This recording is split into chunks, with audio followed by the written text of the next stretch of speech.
In this video I am going to show you how to replace the ink toner in your HP LaserJet M234sdw printer. Switch on your printer, lift this section up. Once you hear that sound, it is locked. Go to the chamber and there is a handle here, so you can simply take out the ink toner.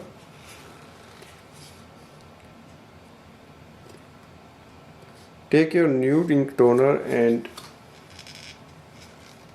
you will see there is an arrow mark here, so just place it here like this, slide it in. Now press it down. You will have to apply some force, you will hear a sound and then let it go. Now close it completely, press it down and wait for your printer to start. So this way we can replace the ink toner. Thanks for watching.